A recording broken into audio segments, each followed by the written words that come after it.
Bom dia, João. Natanael Souza, bom dia para você. Diógenes, Érica, pessoa aqui nos estúdios da Audi FM e a toda a nossa audiência que nos acompanha pela 92,7, pelo canal 9.1, pela internet, enfim, uma ótima terça-feira. Bom, nós já vamos aos destaques da edição de hoje, terça-feira, 10 de junho de 2025. Garis paralisam atividades em Teresina e cobram salários atrasados. Daqui a pouquinho os detalhes dessa paralisação iniciada nas primeiras horas da manhã desta terça-feira. Rafael Fontelli sanciona novo marco fiscal com regras de sustentabilidade. E ainda, campanha de enfrentamento à violência contra a pessoa idosa é lançada no Piauí. Aqui no estúdio, a nossa conversa é com a juíza Mariana Siqueira de Pinheiro, que atua no Tribunal Regional do Trabalho, aqui no Piauí, e que vai apresentar as medidas que estão sendo adotadas para combater uma realidade que ainda é muito presente no nosso estado, o trabalho infantil. O mês de junho é um mês dedicado ao combate ao trabalho infantil. Daqui a pouco nós vamos receber a magistrada, a doutora Mariana Siqueira de Pinheiro, juíza do TRT aqui no Piauí, que vai trazer os dados de trabalho infantil e as medidas que estão sendo adotadas, não só pela Justiça do Trabalho, mas pelas diversas instituições para coibir essa prática. Você participa conosco no 2106-9927. Vamos aos destaques da edição de hoje do Jornal Dia, líder em credibilidade, edição de terça-feira, 10 de junho de 2025. Encontro que foi realizado ontem na PPM, viu, João Magalhães? Os municípios perdem até 30% da receita com dívidas e aguardam a PEC 66. É uma proposta de emenda à Constituição que promete dar um fôlego aos municípios brasileiros com o parcelamento e a renegociação de débitos relacionados à previdência, precatórios, uma série de débitos que podem ter o prazo para pagamento e melhores condições apresentadas aos municípios, caso seja aprovada. Isso mesmo, Natan. Tem município pequeno que afirma que está pagando cerca de R$300 mil por mês de dívidas, de precatório, de previdência, e aguarda a aprovação dessa PEC para ganhar um alívio fiscal, né? Um fôlego financeiro. Boa parte dos recursos que chega à prefeitura já são comprometidos naturalmente com folha de pagamento, né? Com aquelas despesas obrigatórias na área da saúde, enfim, da infraestrutura, e do restante, boa parte, na verdade, nem chega nas contas das prefeituras, porque o bloqueio já é imediato para o pagamento de determinadas dívidas, incluindo essa de precatórios e também dívidas previdenciárias. É um fôlego que pode chegar aos municípios, né? Agora, a demanda também uma certa organização dos gestores municipais, até porque não adianta jogar essa dívida lá para frente e seguir fazendo dívida atualmente, porque aí quando for daqui a 5, 10 anos, a situação vai estar mais feia ainda do ponto de vista fiscal.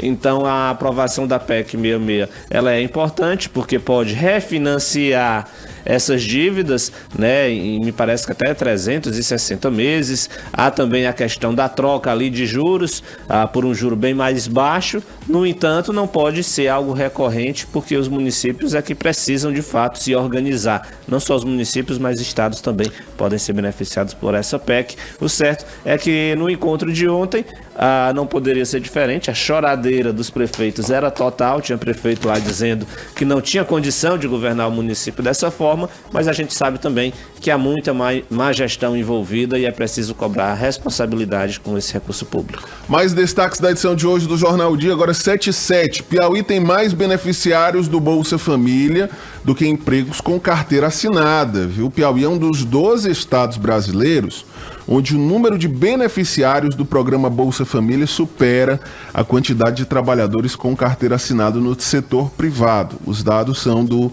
Cadastro Geral de Empregados e Desempregados, viu, Piauí? Aí com um dado que chama a atenção, viu, João? Tem mais beneficiário do Bolsa Família do que pessoas trabalhando com carteira assinada. Em números absolutos, Natan, são 368 mil empregos formais, né, carteira assinada, CLT, e 590 mil famílias atendidas pelo programa social. Então, de fato, o número de famílias atendidas pelo Bolsa Família é bem maior, né, a mais de 200 mil famílias do que a quantidade de empregos formais. É um número de fato que chama a atenção. Por um lado, mostra que a iniciativa privada precisa avançar muito no nosso estado, né? E por outro lado, mostra também a importância desses programas sociais para o impacto econômico e social mesmo de combate à pobreza. É claro que o ideal era que fosse o contrário, é que a quantidade de empregos formais fosse bem maior, porque aí com o emprego formal a gente está falando de arrecadação, a gente está falando de uma independência financeira, das condições normais, obviamente, de todo mundo garantir o seu trabalho, garantir o seu sustento a partir João, de uma renda, né, de trabalho. Mostra, infelizmente, também a dependência dos piauienses dos programas sociais, viu? Infelizmente, aí muita gente critica o Bolsa Família, critica esses programas de transferência de renda, aí você imagina, né? Se com os programas sociais a gente ainda vive essa realidade, imagine sem a existência do Bolsa Família e da série de programas que fazem parte desse guarda-chuva, né? Então, é uma realidade que infelizmente ainda acontecem, mas que demonstra a importância desses programas de transferência de renda para garantir o mínimo, né? É um valor mínimo ainda para a sobrevivência de muitos piauienses. Numa conta aqui na matéria do Ezequiel Araújo, para cada trabalhador, Natan, com carteira assinada, há 1,6 família que é beneficiária de programa social. Então, de fato, isso chama a atenção, acho que deve chamar a reflexão. Como eu disse, não é o cenário ideal. O cenário ideal, obviamente, é que todo mundo tivesse seu emprego formal, tirasse o seu sustento a partir do seu trabalho. Isso contribuiria, sem dúvida nenhuma, para a Previdência, isso contribuiria do ponto de vista social. Agora, a realidade a gente sabe que é um pouco mais complicada. E aí a gente tem esse número alto de famílias atendidas pelos programas sociais. Por um lado, como você disse, uma proteção social, porque sem esse programa, certamente a gente via uma situação de pobreza extrema bem maior do que os índices atuais. No entanto, a gente não pode ficar dependendo desses programas sociais para fazer a roda da economia girar, né? A própria filosofia do programa social é exatamente fazer com que as famílias deixem de precisar ser atendidas por ele. O ideal é que a família que recebe hoje o Bolsa Família, ela coloque os filhos na escola, né? E a partir dali, esses filhos já não precisem mais estar nesse guarda-chuva de programas sociais, que a partir de uma formação ele consiga ali uma profissão, né? Um emprego, e não demande do Estado esse apoio para o seu sustento. É claro que isso não acontece da noite para o dia, é claro que o programa social precisa ter fiscalização, precisa, de fato, ter ali as condições da gente analisar se essa política pública realmente está atendendo a sua principal função, mas eu acredito que é preciso se pensar cada vez em mais estratégias para diminuir a dependência de famílias dos programas sociais, senão a conta assim nunca vai fechar, né?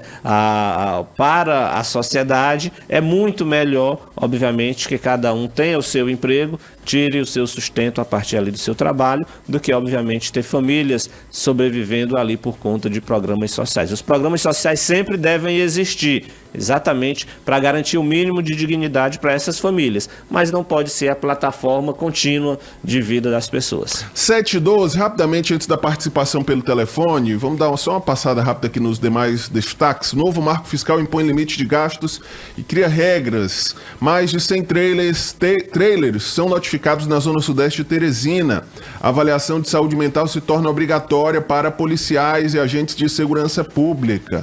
Dia dos Namorados, atenção, viu? Atenção você que ainda não comprou o presente do Dia dos Namorados.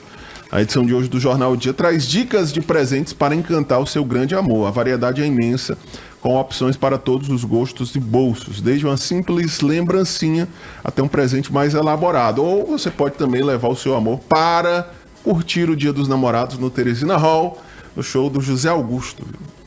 Showzão. É um presente e tanto. E ainda, para encerrar Minha Casa Minha Vida, mais de 100 mil teresinenses se inscreveram e lista de selecionados será divulgada em julho. Daqui a pouquinho nós vamos tratar mais sobre esse assunto. Tem participação conosco pelo telefone 2106-9927, quem fala?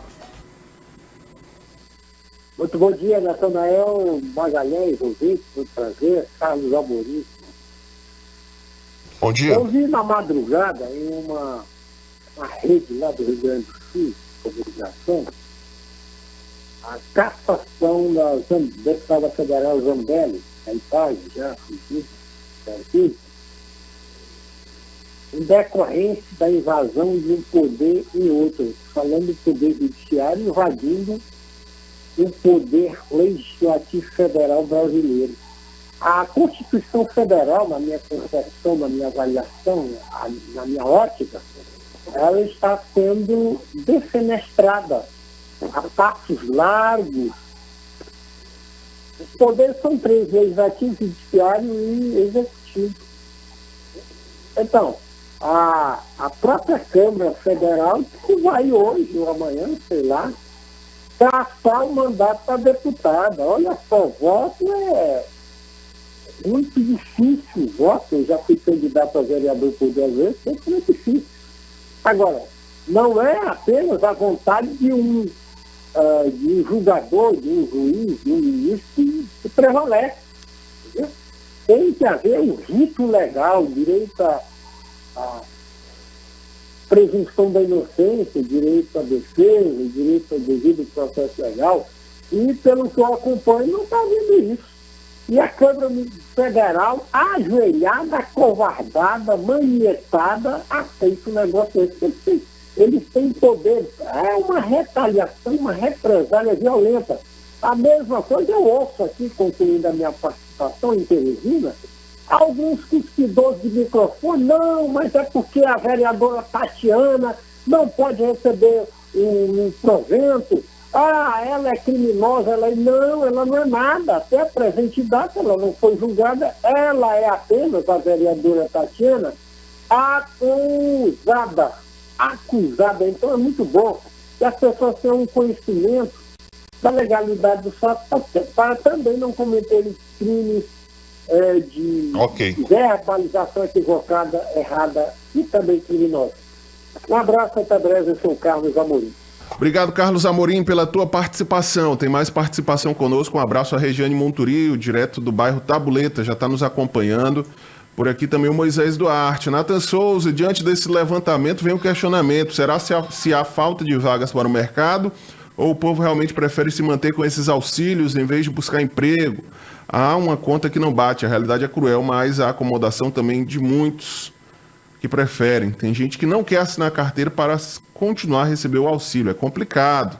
Há quem realmente precisa sim, mas há muitos espertos que se aproveitam da situação. Infelizmente, é a opinião do nosso amigo Moisés Duarte. Em relação ao comentário do Moisés, é interessante porque eu estava até lendo esses dias que a grande quantidade de empregos, né, que foram registrados ultimamente no Piauí, inclusive, são aqueles empregos que a gente cita, que são ali das classes, né, C, D e E. Aqueles empregos, salário mínimo, normalmente tem pouco, oferece poucos benefícios. Isso, de fato, é uma realidade. Muitas vezes, famílias, donas de casa, pais de família, às vezes abrem mão de ter ali o registro na carteira assinada nesse emprego, né, que rende um salário mínimo, para não correr o risco ali de ter o benefício cortado, né? Ele entende que, olha, se assinar a minha carteira, eu vou perder um benefício social, que já é garantido por um bom tempo,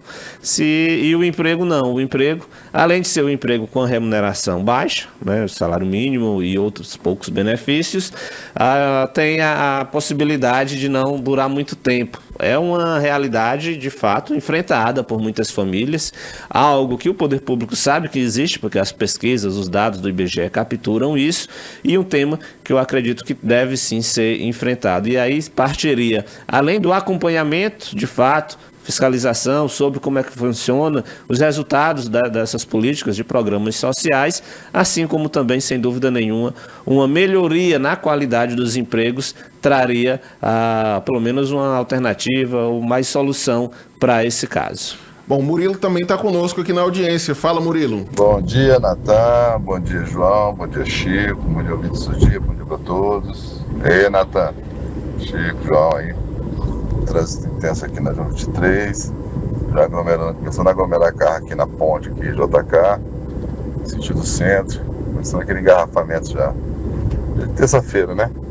Bom dia para todos, uma ótima terça-feira. Obrigado, Murilo, pela informação, viu? Atenção, você que está se deslocando pela Avenida João 23, o Murilo informando aqui o congestionamento que já começa a se formar nas proximidades da ponte JK, no sentido Zona Leste-Centro. Participação pelo telefone 2106-9927. Quem fala, por favor. Bom dia, prezados Natanael, ilustríssimo João Magalhães e a todos os teleouvintes do programa Comando Geral. Professor Sérgio Mendes. Bom dia, professor.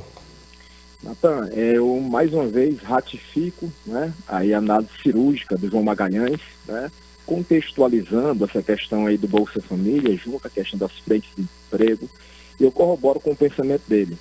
Eu acredito que a valorização pessoal e principalmente a capacidade, né, que as pessoas têm de elaborar deve ser incentivada, e o governo deve incentivar justamente com incentivo a empresas para que abram várias frentes de emprego e possam abranger as pessoas que realmente querem trabalhar. Infelizmente, algumas pessoas ficam na dependência desse programa social, que eu friso, é de suma importância para quem realmente precisa. Mas nós temos pessoas em plena capacidade laborativa que poderiam estar, né, trabalhando e tendo o seu sustento e o sustento da sua família, e tendo a sua valorização social reconhecida. Então, esse binômio ele deve ser muito bem ajustado, né? O governo aí dando incentivos às empresas para aumentar essa capacidade, né, de frente de empregos geradas, porque o governo por si só ele não tem a capacidade de gerar emprego se não for através de concurso público. Então ele tem que conceder incentivos justamente para que as empresas possam aí ofertar empregos. Automaticamente a população também tem que buscar a sua valorização social, né? Ou seja, trabalhar para obter o seu sustento e os programas sociais, né, realmente pertencerem a quem jus faz de direito. Gostaria também, Nathaniel, para finalizar, emitir uma nota de utilidade pública. Amanhã nós, da Universidade Federal do Piauí, na ADUFP, Associação de Docentes da Universidade Federal do Piauí, estaremos promovendo uma ação social, né, de vacinação para os docentes da Universidade Federal do Piauí, para os servidores da Universidade Federal do Piauí e para o público em geral. Quais são as vacinas, Natan? É a vacina da gripe e a vacina da Covid. Qual o público-alvo, a idade, a faixa etária? Para a gripe, a partir dos 6 meses. E para a Covid, a partir dos 12 anos. Se dará amanhã na sede social da ADUFP, a partir das 8h30 da manhã até as 17 horas. Um bom dia a todos. Obrigado, professor Sérgio Mendes. Estão reforçando, viu? Amanhã na sede social da ADUFP, ali na Avenida Universitária, né? Próximo à Universidade Federal do Piauí. Vacinação contra a gripe e contra a Covid-19. Tem mais participação agora pelo WhatsApp. Bom dia a todos do Comando Geral, Fernando Bela Vista. Natanael Chico, João Magalhães. Eu posso estar enganado, João Magalhães, a pergunta para você, mas o Alexandre de Moraes, ele tem todo esse poder de ele julgar os atos do 8 de janeiro e também referidos a ele sobre a possível tentativa de assassinato contra ele. Ele é o juiz, o inquisitor e a pessoa que foi ameaçada. Ele pode julgar tudo isso. Bom dia a todos. Responda, João Magalhães. A gente vai ter que chamar aqui, viu, Natan? Pelo menos uns 10 juristas. Rapaz, eu acho que nem os juristas se entendem nessa temática. Eu acho que a gente deve ampliar esse debate aqui, chamar aqui uns 10 juristas, uns 5 que defendem que ele não teria esse direito sendo objeto, né, vamos dizer assim, da ação. Outros entendem que sim, ele tem todo o direito de decidir se declarar suspeito ou não, mas é uma discussão que deve ser bem ampliada. A figura, inclusive, do ministro Alexandre de Moraes é uma figura hoje, Natan, que eu acho que ela extrapolou, vamos dizer assim, os limites do relacionamento que a gente tinha até então entre magistrados, principalmente integrantes da Suprema Corte, com o restante da população, né? Hoje a gente tem, por exemplo, um ministro do Supremo Tribunal Federal que é apelidado pela população, né? Todo mundo sabe, conhece muito mais o Alexandre de Moraes pelo Xandão, exatamente como Xandão, exatamente. Eu acho que isso demonstra um pouco... tem outros apelidos aí que eu não vou falar aqui. Demonstra um pouco... Mas que ressaltam uma característica física do ministro. do relacionamento, vamos dizer, que a sociedade brasileira tem hoje com o judiciário, principalmente com a Suprema Corte. A sua pergunta, sem dúvida nenhuma, é muito pertinente, né? Mas eu diria que para respondê-la de forma objetiva, eu acho que é complicado. A gente teria que chamar mais pessoas aqui para contribuir com a discussão, né? O que eu tenho observado, e aí eu acho que todo mundo vai concordar, é que Alexandre de Moraes hoje, né, tem uma disposição muito grande em, de fato, enfrentar principalmente essas questões que são caras à sociedade, como combate à desinformação, né, uma tentativa de golpe de Estado que claramente houve, e aí ontem a gente viu o início, né, do julgamento como réu lá no Supremo Tribunal Federal do Tenente-Coronel Cid, que era a sombra, né, não era o braço direito, mas era a sombra do ex-presidente Jair Bolsonaro nesse processo aí que trata sobre uma tentativa de golpe de Estado. Acredito, inclusive, o julgamento segue hoje, né, os questionamentos, enfim, mas a sua pergunta, do ponto de vista técnica, é claro que eu acho que a gente precisaria da contribuição de alguns juristas para respondê-la. 7h24, mais participação. Bom dia a todos, bom dia aos ouvintes. Rapaz, eu tenho 2 comentários rapidinhos a fazer. Primeiro, sobre essa PEC. Né, os prefeitos dizem que não tem condição de fazer a gestão do município por causa das dívidas, mas promovem eventos de milhões, que poderia ser usado para quitação das dívidas, não é isso? Outra, agora vamos lá. Sobre o Bolsa Família, beleza, mas tem muita gente que se escora nisso, no benefício. É só meu ponto de vista. Por quê? Porque tem pessoas aí que conseguem a vaga, a oportunidade de trabalho, mas vai ganhar 1.518, com os descontos 1.300, mais ou menos, 1.200 e pouco, sendo que tem 3 filhos, aí recebe um valor X, mais tanto por cada filho, que dava um exemplo, R$2.000. Quem é que vai querer estar trabalhando, ganhando 1.200, podendo estar recebendo, estando em casa, 2.000? Pois é, as pessoas se escoram nisso. O brasileiro, o ser humano, ele tem que começar a ver o lado do amanhã. E a gente muitas vezes deixa de viver isso.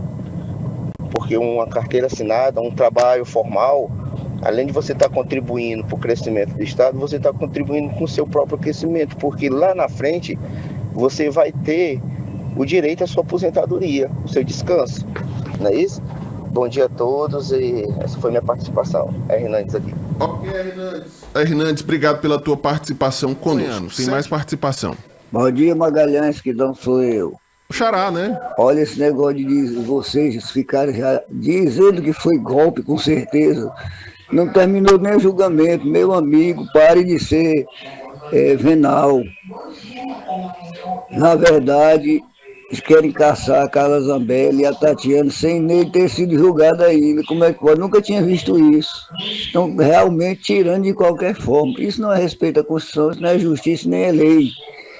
Isso é passar por cima de tudo. Isso é ditadura clara. Aí, Magalhães. de Magalhães para Magalhães, viu? Obrigado pela audiência, né, Xará, que na audiência sempre participa. No caso da deputada Carla Zambelli, há uma condenação, né, do Supremo Tribunal Federal naquele processo envolvendo o acesso aos sistemas do judiciário, inclusive com a inclusão lá, Natan, de uma decisão falsa, né, que seria de prisão contra Alexandre de Moraes. Além dela, há um hacker, né, o Walter Delgatti Neto, que também foi condenado, no caso da deputada Carla Zambelli, né? Inclusive o próprio presidente da Câmara, Hugo Mota, disse que nesse caso não tem muito o que fazer, dar seguimento ao cumprimento da decisão do Supremo Tribunal Federal. No caso da vereadora Tatiana, de fato, ela ainda não foi nem julgada, está em prisão domiciliar. O que há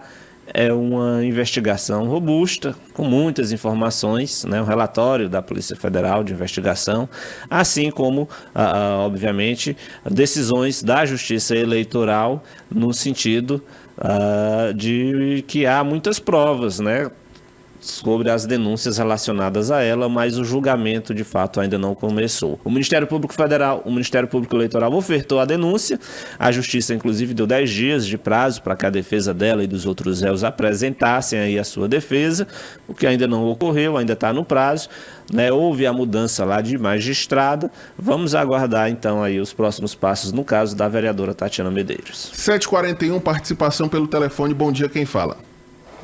Bom dia, Nathaniel. Bom dia, João Gomes. Bom dia, Chico Gomes. Tudo que faz a FM Dia, mais popular de Teresina e a mais popular do Brasil, onde o povo fala. Bom dia, inclusive. Mas, meu grande amigo Nathaniel, até quero mandar um abraço aí para o meu amigo Marcelo Lima, que está ali acompanhando, está ali ouvindo, Marcelo Lima, foi da casa. Eu tenho uma frase, quem que não se lembra? O João Eudes Pereira, Luiz Borges, que trabalhou muito tempo, que viu ser num bom lugar. Tinha uma frase quando ele abria o programa, que era um grande programa de grande audiência. Eu acho que vocês ainda eram pequenos. Eu acompanhei o Pereira na Clube muitos anos de vida. Ele tinha uma frase assim, dizia: se você agir com dignidade, pode não consertar o mundo. Na terra haverá um canalha vendo.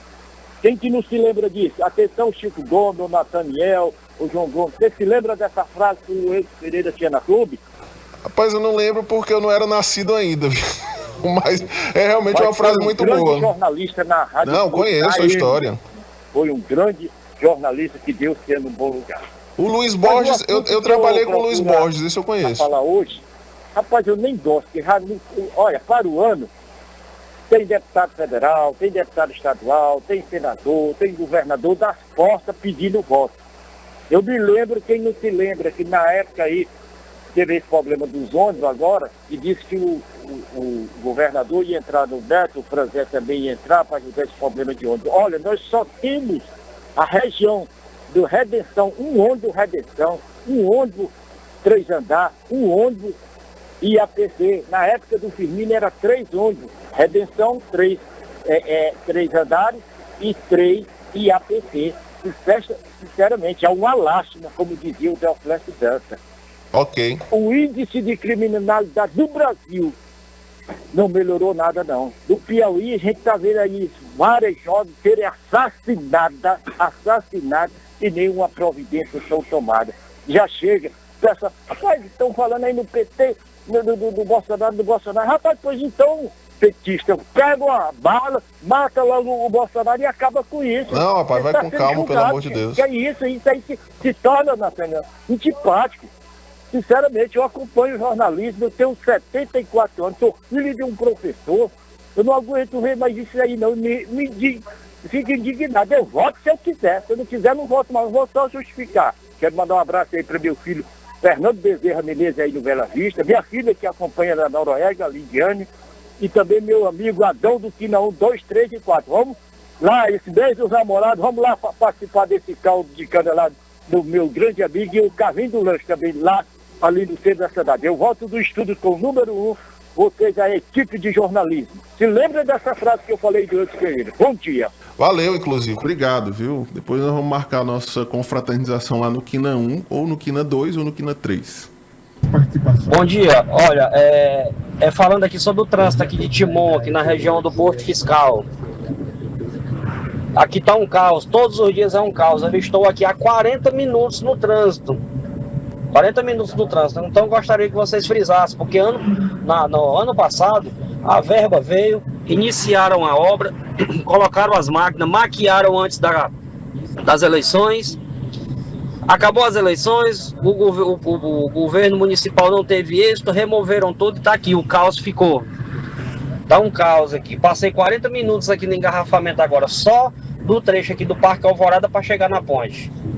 Gostaria que frisassem aí, por gentileza. Valeu, Regis. Obrigado pela tua participação. Eu não entendo não, viu, João? Reclamação antiga, por que que há tanto tempo esse trecho ali do posto fiscal de Timon segue sem uma resolução, viu? Inclusive, além do trânsito complicado, é uma poeira grande no verão, né? E uma lama danada quando tá chovendo. Sim. E ninguém resolve. E uma obra que não anda, né? Não é concluída há muito tempo. Faz um tempo que eu passei por lá, acho que já tá com 6 meses. Eu lembro que a poeira tava por cima, de fato. É um dos dos principais, na verdade, a gente volta a bater naquela tecla, né? As ligações entre Teresina e Timon são duas cidades que se relacionam do ponto de vista econômico, né?